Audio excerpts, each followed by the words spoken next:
5 seconds. I am pleased to inaugurate the 8th Center of Bharatiya Vidya Bhavan's Gandhi Institute of Computer Education and Information Technology. I have also had the honor of inaugurating the 7th Center of the Institute in September. It has been set up at my ancestral home in Gwalior by a trust established in my father's memory. It provides free computer education to students from underprivileged sections of society. Many may wonder why this institute, which is dedicated to providing training in information technology, bears the name of Mahatma Gandhi. There is a misconception that Gandhi ji was opposed to technology, and here we are dealing with information technology which is at the cutting edge of high tech.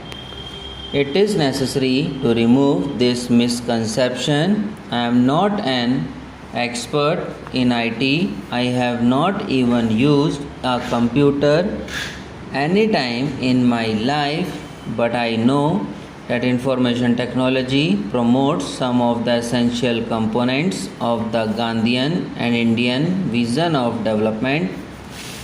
First and foremost, computers and other advances in IT, such as the internet, are a powerful tool for acquiring knowledge, and Gyan, as we all know, is highly extolled in our culture.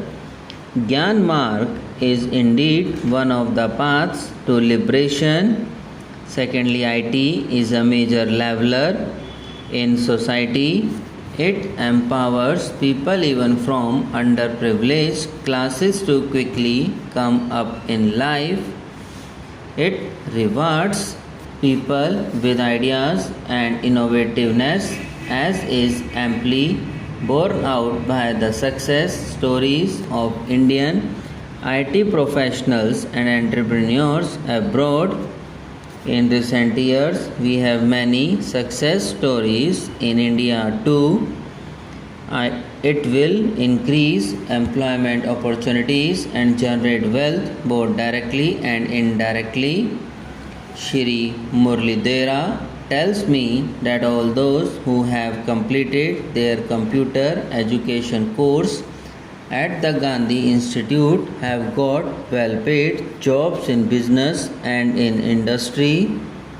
Thirdly, it will lead to decentralization of production and decongestion of our urban centers. When the whole world gets connected, people will be able to do their work wherever they are.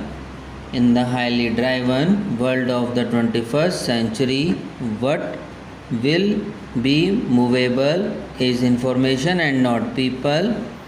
In short, IT is rapidly revolutionizing every aspect of our economy, education, communication, and entertainment.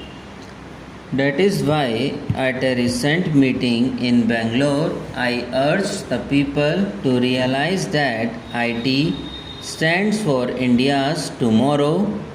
This is very much more for our people. As such, for me, it is very satisfying to see the rapid spread of information technology in the country, but we need to march faster. That is why my government has set up the National Task Force on Information Technology and Software Development. In a short span of 6 months, the government has taken a number of initiatives to promote IT in the country. We have already accepted and started implementing the first report of the task force focusing on software development for exports. Our aim is to achieve software exports worth $50 billion by the year 2008. Just 2 days ago, the task force has submitted its second report aimed at making India a major hardware manufacturing center. It is presently being examined by a ministerial committee. I announced the salient features of the new internet policy in Bangalore last week. It allows companies in the private sector to become internet service providers.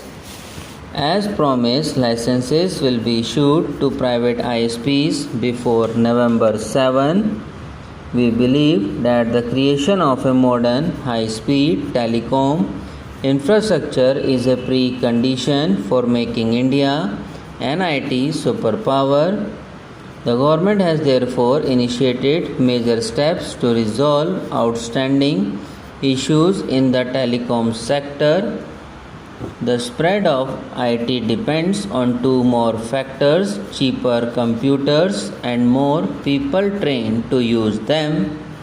In order to address these issues, the government will soon unveil 3 schemes aimed at increasing the number of PCs in the education sector. Vidyarthi Computer Scheme. The highlight of these schemes will be to make available a multimedia, have innovative financial packages to make a computer affordable even to ordinary families.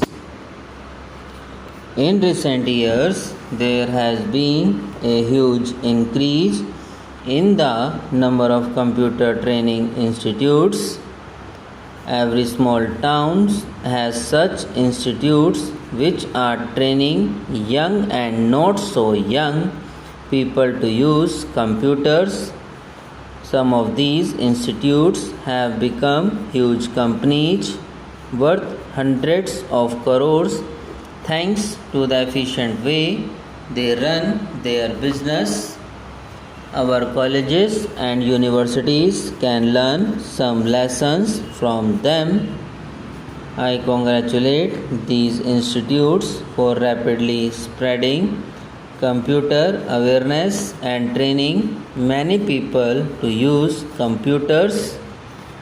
However, these institutes suffer from one flaw: they understandably cater only to those who can afford their high fees.